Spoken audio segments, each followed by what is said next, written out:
नमस्कार दोस्तों, स्वागत है आप सभी का एक बार फिर से गीता ज्ञान 3.0 चैनल में। दोस्तों, वर्तमान समय में हम जिस युग में जी रहे हैं उसे कलयुग कहा गया है। चारों युगों में से कलयुग को श्रापित युग भी कहा गया है। दोस्तों, धर्मशास्त्रों में भी इसका वर्णन विस्तार से किया गया है कि जब कलयुग अपने चरम पर पहुंचेगा तब इस धरती पर से धर्म का नाश हो जाएगा और उस समय भगवान विष्णु कलगी के रूप में इस धरती पर अवतरित होकर कलयुग का अंत करेंगे और पुनः धर्मयुग की स्थापना करेंगे। पर क्या दोस्तों, आपको पता है कि भगवान श्री कृष्ण ने महाभारत काल में ही बता दिया था कि आने वाला समय यानी कलयुग कैसा होगा। इतना ही नहीं दोस्तों, भगवान श्री कृष्ण ने कलयुग के 5 कड़वे सत्य भी बताए थे जो आज देखने को मिल रहे हैं। वो 5 कड़वे सत्य कौन से हैं?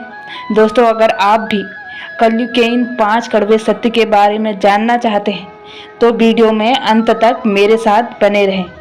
और अगर आपने अब तक इस चैनल को सब्सक्राइब नहीं किया तो प्लीज़ सब्सक्राइब करें और वीडियो को अंत में लाइक जरूर करें। दोस्तों, महाभारत से पहले द्रुत कीड़ा में सब कुछ हार जाने के बाद जब पांडव वन में जा रहे थे तब पांडवों के छोटे भाई सहदेव के मन में एक ख्याल आया। उन्होंने भगवान श्री कृष्ण से पूछा कि हमने कोई बड़ा पाप नहीं किया, फिर भी हमें इतना बड़ा दंड क्यों? जब श्री कृष्ण ने कहा, प्रिय सहदेव, द्वापर युग अपने अंतिम चरण पर है।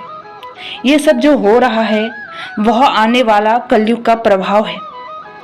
तब सहदेव ने फिर से पूछा कि हे वासुदेव, कलयुग तो अभी आया भी नहीं है और इसका इतना भयंकर परिणाम क्यों?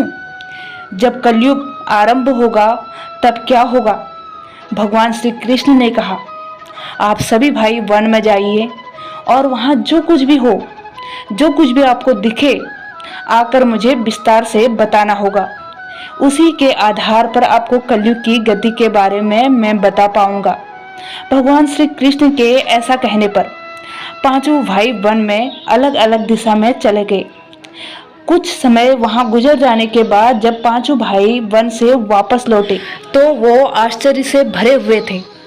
उनके मन में अलग अलग प्रश्न उठ रहे थे। उनको लग रहा था कि कब हम श्री कृष्ण से मिलें और कब अपने प्रश्नों के उत्तर जानें। इसकी उत्सुकता में वो सीधे श्री कृष्ण से मिलने गए और जब कृष्ण से मुलाकात हुई उनकी, तब भगवान श्री कृष्ण ने मुस्कुराते हुए कहा, अब आप लोग बताइए कि आपने वन में क्या क्या देखा।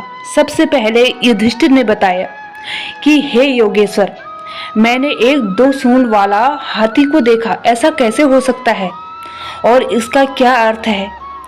तब श्री कृष्ण ने कहा, इसका अर्थ यह है कि कलयुग में ऐसे लोगों का राज होगा जो दोनों ओर से शोषण करेंगे, बोलेंगे कुछ और, करेंगे कुछ और मन में कुछ और होगा और कर्म में कुछ और होगा।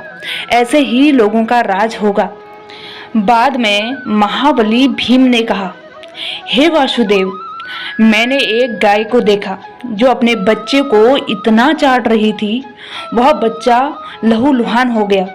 इस प्रश्न का उत्तर देते हुए श्री कृष्ण ने कहा, इसका अर्थ यह है कि कलयुग का मनुष्य अपने बच्चों को आवश्यकता से अधिक लाड प्यार करेगा।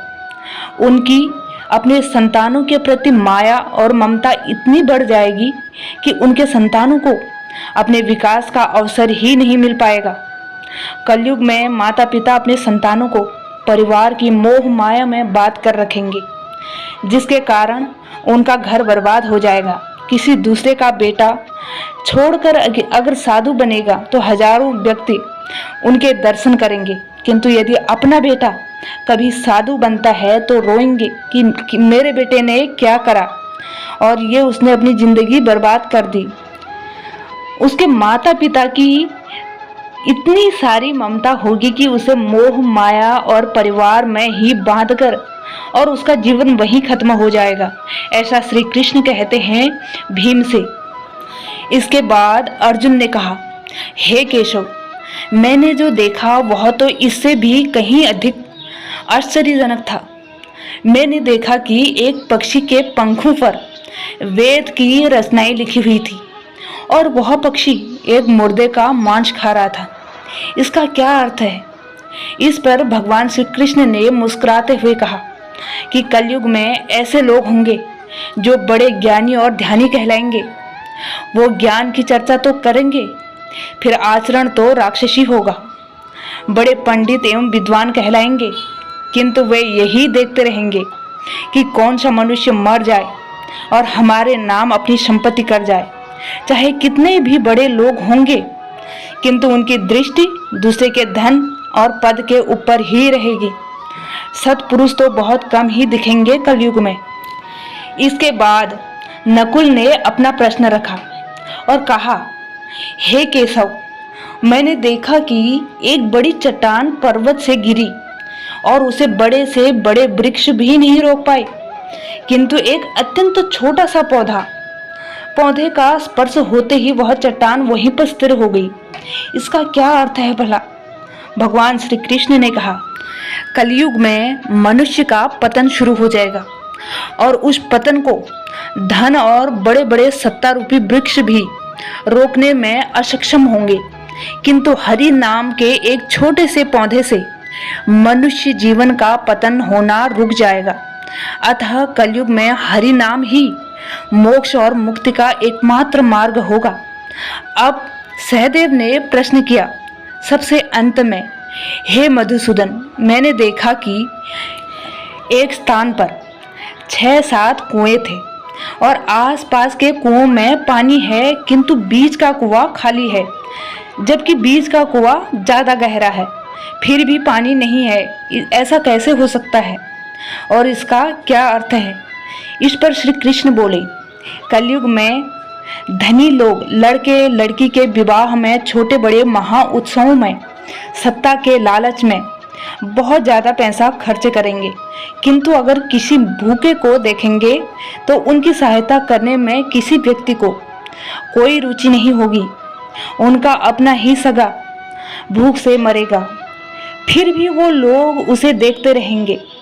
दूसरी ओर मौज मस्ती, मदिरा पान, मांस खाना, सुंदरता और यौवन में पैसे उड़ा देंगे, किंतु किसी के 2 आंसू पोंछने में किसी को कोई रुचि नहीं होगी। कहने का तात्पर्य यह है कि कलयुग में अन्न के भंडार होंगे जरूर, लेकिन लोग भूख से मर जाएंगे। लेकिन जो लोग ऐसी आदतों से दूर रहेंगे, उस पर कलयुग का नहीं बल्कि परमात्मा का प्रभाव होगा। दोस्तों, ये हैं कलयुग के 5 कड़वे सत्य जो भगवान श्री कृष्ण ने पांडवों को बताए थे, और आज ये सब हम अपने आसपास भी देख रहे हैं। दोस्तों, इन सभी बातों को अपने जीवन में जोड़कर देखेंगे तो आप पाएंगे कि कलयुग के प्रभाव से ये सभी अवगुण हमारे अंदर हैं। लेकिन इस कहानी के माध्यम से कुछ सीख लेकर हमें अपने जीवन में आवश्यक बदलाव लाने चाहिए, ताकि हमारे जीवन में कलयुग का नहीं परमात्मा का प्रभाव हो। दोस्तों, मुझे उम्मीद है ये वीडियो आपको पसंद आया होगा। अगर हाँ तो प्लीज़ वीडियो को लाइक करें और चैनल को सब्सक्राइब करना ना भूलें। मिलती हूँ नेक्स्ट वीडियो में। जय श्री कृष्णा दोस्तों।